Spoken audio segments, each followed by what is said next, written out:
ለዚህ ነገር ምስክሮች እናንተ ናችሁ። የቅዱስ ሉቃስ ወንጌል ምዕራፍ 24 ቁጥር 42 ላይ ለዚህ ነገር እናንተ ምስክሮች ናችሁ ይላል የእግዚአብሔር ቃል። ይህንን ቃል የጻፈልን ቅዱስ ሉቃስ ወንጌላዊ ከ72ቱ አርድእት ነው። ወንጌል ከጻፉ አባቶች ደግሞ 1/4 ነው። በተራ ቁጥር 3ኛ የሚገኝ ባረገ በሕያት ነው የጻፈልን ማለት ነው። የመጽሐፉ ደግነት ይታወቅ ዘንድ መጽሐፍ ጸሐፊውን አንሳ ይላል መጽሐፍና ቅዱስ ሉቃስ እግዚአብሔር ከመረጣቸው አባቶቻችን ቤተ ክርስቲያን በምዕመናን እንድታይት እስከ ዓለም ፍጻሜ ድረስ የቤተ ክርስቲያን ጌጦቿ ምዕመናን እንዲሆኑ ወንጌል እስከ ዓለም ዳርቻ እንዲሰበክ ከተመረጡ ምክንያት ከሆኑ ወንጌል ጸሐፊያን አንደኛው ነው ማለት ነው። እጁን ከብዕሩ ጋር አስማማለት፣ አንደበቱን ከወንጌሉ ጋር፣ ልቡናውን ከምስጢር ጋር፣ ራሱን ከእግዚአብሔር ሕይወት ጋር ረድኤተ እግዚአብሔር አቀናችለትና ወንጌል ለመጻፍ በቅቷል። የታደሉ እጆች ወንጌል ይጽፋሉ። የታደሉ እጆች፣ የታደለ ጆሮ ወንጌል ይሰማል፣ የእግዚአብሔርን ቃል ይሰማል። ያልታደሉ እጆች ደግሞ በዚህ ሰዓት አንዱ ጋራ ያጣላሉ። ሚዲያ ላይ ፌስቡክ እየለቀቁ ሐሰተኛ ወሬ እየጻፉ ሰውን ያጣላሉ። የታደሉ እጆች ደግሞ ወንጌል ይጽፋሉ። ጽፈው የእግዚአብሔርን ቃል ለምስክር መስጠት ብቻ አይደለም፣ ወደ ምስክር የሚገቡትን ወደ መንግሥተ ሰማያት የሚገቡትን ለምስክርነት የሚበቁትን ግራኒት ሆነው ይሰበስባሉ፣ ይሰበስቡታል። እና ኢየሱስ ክርስቶስ የተናገረን የመጨረሻውን ቃል የመጨረሻ ቃል ነው። ሲያርግ ወደ ሰማይ ሲሰናበታቸው ሐዋርያትን እንዲህ ነው የሚል ቃሉ ወንዝ ከሰተል ቆሙ ከመይለቡ መጻሕፍተ ወነበው ወኩሉ ከመሰሉ። ከዚህ በኋላ ልቡናቸውን እንደተዳመጠ ብራና አደረገላቸው። ለምን? መጻሕፍትን ያስተውሉ ዘንድ ይላል። የተማሩትን እስካሁን የተማሩትን በቃልም በተግባርም በሕሊና የትናንትናውን ታሪክም ያስታውሱ ዘንድ እንዲለብሙ አደረጋቸው። የተማሩትን እንደገና ከለሰላቸው። ልቡናቸው የተራመመ ብራና አደረገላቸው ይላል። እንዲህ ካለ በኋላ ከመይስልኩ በስሙ ለንስሐ ወለድንገት በስሙ ምዕመናን ንስሐ እንዲገቡ አንደኛ ወንጌል የሚሰበከው ምዕመናን ንስሐ እንዲገቡ ወደ እድገት ኃጢአት እንዲሰረይ። ከዚህ ውጭ ሌላ ዓላማ የላትም ቤተክርስቲያን። ንስሐ እንዲገቡ፣ ሁለተኛ ኃጢአት እንዲሰረይ ነው ወንጌል የሚሰበከው ማለት ነው። አሁን አውደ ምሕረቶች ሳይቀሩ ቢዝነስ ተኮር ነው። ጣና ገበያ ማይክል ምን አለ ያማል መሪዎች ንስሐ እንዲገቡ ምዕመናን ኃጢአት እንዲሰረይ ይመጡና ምንም አየር አብራሪ ቢሆን መጥቶ ከካህኑ እግር ስር ይወድቃል። ከሰኞ እስከ ዓርብ የሰራውን ኃጢአት ይናዘዛል። ቅዳሜና እሑድ ቤተክርስቲያን መጥቶ ተከታታይ ትምህርት ነው የሚማረው። ገበያ ብቻ አይሆንም። ከሰኞ እስከ ዓርብ የምንሰርተው ማነው? ቅዳሜና እሑድ ማለት ገበያ ነው፣ የእረፍት ቀን ነው መባሉ ወደሙ ይቀበልበት፣ ወንጌል ይማርበት፣ ታሪክ ወግ ባህል ያጠናበት ነው እንጂ ሱቅ እንድንከፍትበት ያዘዘ ሲጀመር ማን ነው? ቅዳሜና እሑድ ብቻ። በተለይ እሑድ በዚህ ሰዓት እኮ ኪቶሪያ ተጠርፈዋል፣ ህፃናት ሜካፕ ተጠርፈዋል። መምህሩም እዚያ ነው፣ ህፃናቱም እዚያ ናቸው። ስለዚህ ጎደው ማን ይቀበል? ካህኑ ወላጅ ተብለው ተጠርተው እዚያ ናቸው። በወላጅነት ተጠርተው ይለዋል። ቤተክርስቲያኒቱን ማን ይረከባል? ክርስትና እንዴት ነው የሚሰበከው? ከወር አንድ ቀን ተመጣ አይሆንም ክርስትና። ጉዋሻሽላት አነጓጎተች ይባላል። እኛ ግን መስራት አነጓጎተች ይባላል። እና በነገራችን ላይ ስርዓቱን፣ ወጉን፣ ባህሉን ለጠላት አስረክበን ከሞት የተረፉ ከዛፍ ስር ያረፉ አባቶቻችን በጸሎት እያገዙን እንጂ ወጉን፣ ባህሉን፣ ስርዓቱን ታስረክብነው ቆይተናል። ልመለስ። የመጨረሻ ቃል ነው የጌታችን ሲያርግ ከዚህ በኋላ በረድኤት በዘፈቀደ እንጂ በስጋ አልተገለጠላቸውም ሐዋርያት እና ወንጌል የሚሰበከው ንስሐ እንዲገቡና ኃጢአት እንዲሰረይ። እንዴት ነው ወንጌል ተሰብኮ ኃጢአት የሚሰረየው? ወንጌል ሲሰበክ ምዕመናን ንስሐ ይገባሉ፣ መጠሱ ጎዶ ይቀበላሉ። ያኔ ኃጢአት ይሰረያል ማለት ነው። ከዚህ በኋላ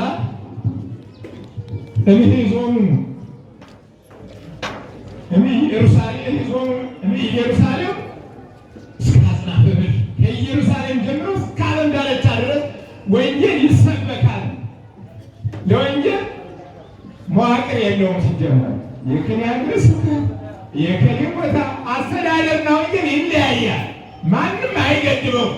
እግዚአብሔር የፈቀደለት የተማረ ከአባቶች ቁጭ ብሎ የተማረ እስከ ሀገረ በላይ ተሰር በመዋቅር ታጥረን በወንዝ ታጥረን ማንም ይስማው የፈረንጅ የለ ቶማስ ጀፈርሰን ትምህርት ቤተክርስቲያናችን ላይ ገብቶ ተጨንቀናል።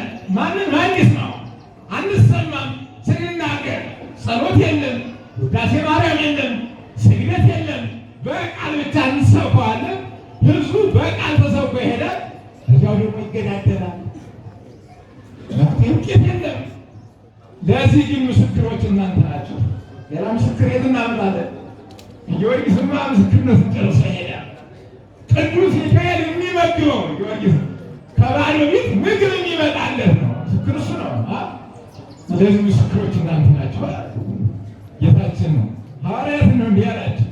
ቅዱስ ሉቃስ ደግሞ ይሄንን ጻፈልን። ወንጌል እንዲህ ነው የቀጠለችው። እንግዲህ ወደ 6 አይነት የመምህራን አይነት አሉ። ወደ 6 አይነት። አንደኛ ትልቁ መምህር ልቡና ነው። ህሊና ዋይም በልብከ ከመ ብእሲ ኢየሱስ ወልዶ ኢየሱሰከ እግዚአብሔር አምላክከ። አባት ልጁን እንደሚቆጣ ተቆጥተን እንደሚያሳድገው ሁሉ እግዚአብሔር የሚወደውን ይቆጣልና በልብህ አስተውለው። ዘዳግም 8:6 ላይ በልብህ አስተውለው ተማር፣ በልብህ ተማር። ትልቁ ትምህርት ህሊና ነው። መምህር ነው ህሊና። መምህሩ ያላስተማረው ታምር ቢደረግ የጊዮርጊስን ገር አንብቦ ቢጨርሰው መለወጥ አይችልም። ንስሐ ግባ የሚል አንደበቱ የማይከሰው ልቡናውን ታዛቢ ያላደረገ እግዚአብሔርን ዳኛ ያደርግ ለምን የፍትህ ሚኒስቴር አይሆንም? ሰው እያስከተለ ገንዘብ ይቀበላል። ጉዳይ አይደለም። ትምህርቱን የፈለገው ለስልጣን ለገንዘብ ነው ትምህርቱን የፈለገው። ስለዚህ የመጀመሪያው ትምህርት የህሊና ዳኝነት ነው። ነጠላ እኮ ምልክት ኦርቶዶክሳውያን ለመሆናችን ምልክት ነው። እውነት ብቻ ላይሆን ይችላል ነጠላ ስለለበሰ። አሁን እዚህ አካባቢ ነጠላ ለብሶ ጫማ የሚያነሳ የለም አለ አይደል? አለ። ስለዚህ ነጠላ ብቻ መገለጫ አይደለም ወዳጅ፣ ምላስ ብቻ መገለጫ አይደለም። እና የህሊና ዳኝነት አለ ነው። ስንቱ ኦርቶዶክስ ዛሬ እዚህ ያለው ስንቱ ኦርቶዶክስ ስጋው ደግሞ ተቀብሏል። ሰይፍ በዙሪያው ታጥሯል። ነቢይነት አይጠይቅም። ነቢይነት አይጠይቅም። ዓለም አቀፍ ኦርቶዶክስ ጠልነት ዓለም አቀፍ 466 ዓመት ያስቆጠረ በዓላማ ኦርቶዶክስን ለማጥፋት ምዕራባውያን አቅደው መጨረሻ ሰዓት ላይ ያለ ነው። እየበላ እየጠጣ ወንድሙን እየቀማ እየበላ እየጠጣ ዝም ተውት፣ መመከት የሚባለው ተውት፣ ችግር የለም። ለሰማዕትነት አሁን ቅዱስ ጊዮርጊስ እንድናከብር ስንመጣ በረከቱ እንድናገኘው ነው። በረከቱ የምናገኘው የሚናዳኝነት ሳይኖር ሳልጸጸት ዝም ብሎ እንደዚህ እንዲህ አይነት ክርስትና የለም።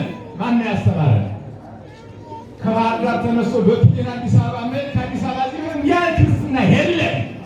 ማነው ያስተማረን? እንደዚህ ቅዱስ ቄርሎስ ነው እንዲህ ያስተማረን? ጎርጎርዮስ ነው እንዲህ ያስተማረን? አትናቴዎስ ነው እንዲህ 16 ዓመት እስር ቤት 5 ዓመት ተሰዷል። ጳጳሳት እንዲህ ያስተማሩን እንጂ እንደ ማሽላ ግን 10 ልብስ ለብሶ እንዲህ አይነት ክርስትና የለም። ማነው የነገረን እንደዚህ? እንደ ከኦርቶዶክሳውያን ፊት እሳት ውስጥ እየገቡ ያስተማሩን እና ምዕመናን። በነገራችን ላይ አሁን እናንተ ስድብ ነው ይመስላል። ስድብ አይደለም። እንደዚህ ለአባት አስተያየት ይሰጣል። ስድብ አይደለም፣ አስተያየት ይሰጣል። እና አንዳንዴ እኛም ተከታዮች ጀሌዎች ነን። እስኪ ለልጆቻችሁ ምንድን ነው የምታስረክቡት? የከተማ ሰዎች ለልጆቻችሁ ገጠራዊ ኢትዮጵያ ላይ ብንሄድ ሞፈር አለው፣ ቀንበር አለው፣ እርስ አለው፣ ጉልት አለው። ለልጁ የሚያስረክበው ማለት አለው። ምንም አንጠራጠር።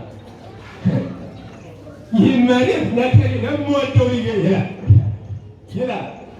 መምህራን የጂኦግራፊ ሊቃውንት ምንድን ነው ለልጆቻችሁ ፌስቡክ ነው ካራምቡላ ነው የምታስረክቡት? በጣም ያሳፍራል። ከእውነት ለመናገር ኩኪስ ነው የምናስረክበው። ይህ አማራጭ ሲጠፋ ለዚህ ዘመን ከእጅ ወደ አፍ ላለ ፈረንጆች የፈጠሩልን ግብስብስ እኮ ነው። እና ምንድን ነው የምናስረክባቸው ለልጆቻችን?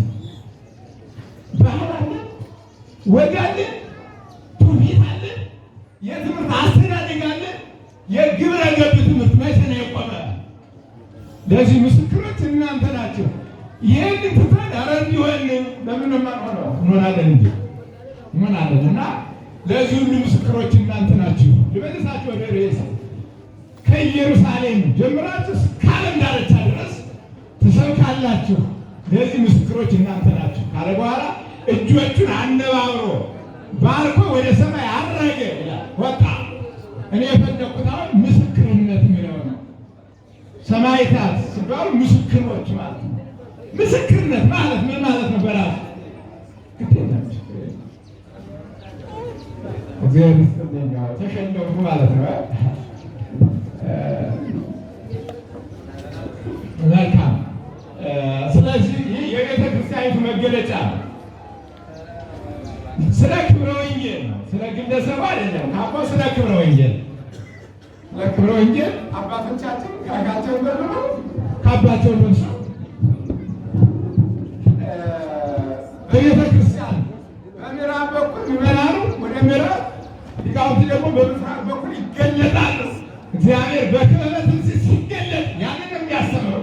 ይሄ ትምህርት ነው፣ እግዚአብሔር ነው የሚገልጠው። ግን አሁን የልብስ ማት፣ የስም ማት ስሙኝ፣ በደንብ ስሙኝ። ስሙ በደንብ የስም ማት፣ ረጃጅም ፎቆች፣ ረጃጅም ስሞች፣ ብዙ ልብሶች ሀገር አጥፍተዋል። እየሰማችሁ ነው? ረጃጅም ፎቆች፣ ረጃጅም ስሞች። ስሙን ጠላ ነው። አሁን ቤተክርስቲያኒቱን ስም ጠላ ነው። እንዲያው በጣም ምኑን እንናገር? ወደ የት እንሄድ? ትንንሽ ሰዎች ትልልቅ ስሙን ከመያዛቸው የተነሳ ስሙን ጠላ ነው ራሱ። አሁን ረጃጅም ፎቆች ብትሄዱ አንድ እንጀራ ነው ያለው። ረጅም ፎቅ ብትሄዱ እኔ አንድ ቀን እንደነገርኩኝ አላውቅም። ወደ ኢትዮጵያ ላይ መጣሁ። አንድ ጓደኛ ጋር ሄድኩ። የኔራስና ይባላል አካባቢ ሄድኩና በአምሳሌ ወና አንድ እንጀራ አገኛለሁ። ስሙ መጥራት አልነበረብኝም። ይቅርታ አንዳንድ የቆመ ሰው ይቅርታ ታደርጉልኛላችሁ። ስም አይጠራም። ወንጌል አይደል እና ክብረ ነው ያዘዝነው 380 ብር ደነገጥኩ። እውነት ለመናገር በጣም ገረመኝ፣ ደነቀኝ እኮ 380 ብር ለመታዘብ ተነሳንና አንዷ ኮንቴነር ጫማ የሚቆበት አካባቢ ሄድን። በአምሳ ብር እስከምንጠግብ በላን 11 እንጀራ። ስለዚህ ትልልቅ ፎቅ ምን ያደርግልኛል? ህዝብ አክስሯል ማለት ነው። አክስሯል ማለት ነው። ገንዘቡ ብዙ ደግሞ አይጠገብም ማለት ትልልቅ ስሞች ቁም ነገር የላቸው። ቁም ነገር ያላቸው ትልልቅ ስሞች ናቸው ማለት ነው። እና ይህንን ልብ ልናደርገው ይገባል። ለዚህ ሁሉ ምስክሮች እናንተ ናቸው። ከፓትርያርክነት እስከ አናጉንስጢስ ወይም እስከ አጻዊ ሆሄት በሩን እስከሚዘጋው 7 የማዕረግ ደረጃዎች አሉ በቤተ ክርስቲያን። እስከዚያ ሹማቸው የርቀት አይደለም የርቀት በነቃል አረገ። ይህ የመጨረሻ የሐዋርያትና የጌታችን የመጨረሻ የኑዛዜ ቃል ነው። ይህን ነገራቸው ልመልሳችሁ። ምስክርነት ምንድን ነው? ያዕቆብ ምንድን ነው ምስክርነት? አንደኛ ምስክርነት ማለት እግዚአብሔር በባህሪው መሰረት የሌለው መሰረት፣ ጥንት የሌለው ጥንት፣ አስገኝ የሌለው አስገኝ እግዚአብሔር በአንድነቱ በሦስትነቱ ዓለም ከመፍጠሩ በፊት ይኖር እንደነበረ ማመን ምስክርነት መስጠት ነው። ምግባቸው፣ ቀለባቸው፣ ደሞዛቸው የአባቶቻችን ይሄ ነው። እነ እንጦንስን ገዳም ለገዳም ያንከራተታቸው ይሄ ነው። ሀልወተ እግዚአብሔርን መመርመር፣ እግዚአብሔር እንዳለ በአንድነት በሦስትነት ማመን። እኔ ቤተክርስቲያን ላይ ተቀጣሪ አይደለሁም። እየሰማችሁ ተቀጣሪ አይደለሁም፣ አገልጋይ ነው። አንድ አገልጋይ በዚህ ልክ በቃል ብቻ ሳይሆን በአካል አገልጋይ መሆኑን ሲያምን፣ ሁሉም ምዕመን ደግሞ ሁሉም ምዕመን ተገልጋይ መሆኑን ሲያምን እግዚአብሔር በረድኤት ይገለጣል። የሁሉ የሚመኑ ንብረት ሁሉ ለካህኑ ነው ያስዝበታል። እኔ ንስሐ አባት ነው 2 መኪና ያለው የንስሐ ልጅ ቢኖረኝ አንዱ መኪና ለቤተክርስቲያን ካልሰጠ ምን ሊገር ይሆን ይችላል? ወንጌል አለባቸው አልገባውም። ክርስትና መቀለጃ ከመቶ 10 እኮ የሚጀምረው እኮ እዚህ እኮ ነው። ስለዚህ ይሄ ሰው አልገባውም እና አገልጋይ እንጂ ደመወዝተኛ አይደለሁም። ሰው ከእናቱ ቤት ተቀጥሮ ይኖራል እንዴ? ጊዮርጊስ እሱ ነው የሰበሰበ አገልጋይ እንጂ ተቀጣሪ አልነበረም። አገልጋይ ነው ካለ እበላለሁ ከሌለ እናት አትሸጥ። እናት ጉባ ይቀበልባት እናት እኮ ናት ቤተክርስቲያን። ያውም በረቂቅ ያለ ትልት ነው የወለደች ቤተክርስቲያን። እመቤታችን በድንግልና ኢየሱስ ክርስቶስን እንደወለደችው ቤተክርስቲያን ደግሞ በካህኑ አማካኝነት በድንግልና ነው የወለደች። ዘር የለም እኮ ምክንያቱም ከአብርሃም ከመንፈስ ቅዱስ በድንግልና ወልዳኛለች ቤተክርስቲያን። ስለዚህ ከእናቱ ቤት ሰው ተቀጥሮ አይኖርም። ሁሉ ግን የማን ነው? የካህኑ ነው። ተቀጥሮ አይኖርም። ተቀጣሪ ስላለ አስቸጋሪ ሆኗል። ምዕመኑን አስቸጋሪ ምዕመን በተለይ 3 ነገሮች ምዕመኑን የማያውቅ አገልጋይ መኖሩ። አሁን እዚህ ሰበት እግዚአብሔር ቤተክርስቲያን ምን ያህል ኦርቶዶክሳውያን አሉ ብዬ ብጠይቅ ቁጥር አይኖረኝ ይችላል። የለም። ይህን ካላወቅነው መከራ ይመጣል ማለት ነው። የት እንደዋለ የት እንዳደረ ምን እንደሰራ አናውቅ። ሁለተኛ ንዋየ ቅድሳቶቻችን የሚያደርጉ ባይድን የሚነግርባቸው መጻሕፍቶቻችን የኛ አይደሉ።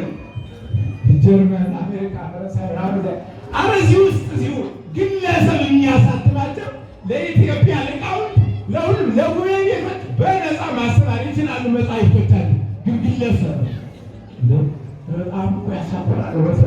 በእርግጥ ይህን ለዚህ ህዝብ መንገድ ጥሩ ይመስለኝ አይመስለኝም? ጥሩ አይደለም። ለህዝቡ ይህ የሚነገረው በሌላ በአስተዳደር ሊሆን ይችላል። ግን የሚናገር ሲጠፋ ምን እናድርግ? የሚናገር ሲጠፋ። ስለዚህ ምስክርነት ማለት በእግዚአብሔር ሀልወት ቅድመ ዓለም በመኖሩ ማመን አንደኛ። ሁለተኛ ዓለምን ፈጥሮ የሚያስተዳድረው ወልድ ዋሕድ እሱ እግዚአብሔር አንድ አካላዊ ቃል መሆኑን ማመን ነው። ዘያስተሬ ወዘኢያስተሬ ናምን አሐዱ አምላክ እግዚአብሔር አሐዜ ኩሉ ዓለም። ዓለምን በፈጠረ ፈጥሮ እንደ እንቁላሊሉ ደፍኖ እንደ ጥናቢሉ አንጠልጥሎ እንደ መረቢው ዘርግቶ በያዘ በእግዚአብሔር አብ እናምናለን ብሎ ማመን ነው። ዘያሰሪ የሚታየውን ወዘኢያሰሪ የማይታየውን በርቀት እነ አድማስ እነ ናየር እነ ሌዋታን እነ ብሄሞት በርቀት መላእክት ነፍሳት እነዚህን እንዳሉ ማመን ይህን የፈጠረ እግዚአብሔር አለ ብሎ ማመን ነው። ያን ጊዜ ምግቡ ሁሉ ይመጣል። ምግቡ ከደረቀ ምሰሶ አንዲት መበለት የታደለ ታሰረ። ቅድም ሰምታችኋል አባታችን ሲያነቡ ምሰሶ ለመለመ ወደ 15 ክንድ ወደ ላይ ወጣ። ከተፈጥሮ ሕግ ውጪ ሆነ። እኛ የምንኖረው ከተፈጥሮ ሕግ ውጪ በሆነ በሚሰራ እግዚአብሔር ነው የምናምነው። እና ቤት ውስጥ የወጣ ቤት ውስጥ የሰነበተ ጠራጊ ቤት ውስጥ የሰነበተ ጠራጊ አውጥታችሁ ጓሮ ላይ ስታረጉት ከጊዜ በኋላ ምን ይሆናል? ጠራጊ ምን ይሆናል? ይሽታል። ቆሽ የሚባል ስም አለው። ስለዚህ ለዚህ ሁሉ መከራ ተጠያቂ ማን ነው? ማጀት ውስጥ ያለው እኛ ማጀት ማለት እኛ ራሳችን ነን። ለኛው ተጠያቂ ለዚህ ሁሉ መከራ አሩስ ያለው ተጠያቂ እዚህ ያለው አንድነት የለም። ማጀት ውስጥ ወደ አባቶች እንዳትሄዱ እንደዛ ማለት ነው። እኛው ራሳችን እኛው አንድነት የለም። ሬካ ከማለት አንድ መናቅደን ብንሰራ በስነ ምግባር ኃያላኑ ሀገራትን ታስቀና የነበረ ሀገር ኢትዮጵያ ለዚህ ያደረጋት እኛ ይመናተራ። ስለዚህ የሚታየውና የማይታየውን እግዚአብሔር ፈጥሯል፣ ይመግባል፣ ያስተዳድራል ብሎ ማለት ምስክርነት ሰማዕትነት ይባላል። ሶስተኛ ከሶስቱ አካል አንዱ አካል እግዚአብሔር ወልድ ወደዚህ ዓለም መጥቶ ስጋውን ቆርሶ ደሙን አፍስሶ ንጽሕት ድንግል ቅድስት ከምትሆን ከእመቤታችን ተወልዶ እኔን አድኖኛል። ወልድ ዋሕድ በተዋሕዶ ከበረ። ተዋሕዶ ማለት ሃይማኖታችን ምን ማለት ነው? ስተረጎም ተዋሕዶ ማለት ተዋሕዶ ማለት ነው አንድ መሆን የሚለው እሱ ዝርዝር ጉዳይ ሲታይ ትክክለኛ ቀጥተኛ ግን ዝም ብሎ ኃይለ አንድ መሆን ነው። መለኮትና ስልጣን አንድ ነው። እንግዲህ ሃይማኖታችን አንድ መሆን ግን አንድ ነን። እንደ ፀጉራችን አንድ ነው። እንደ አካሉ አስተሳሰቡ ልቡ የተለያየ ስለሆነ ነው ማለት።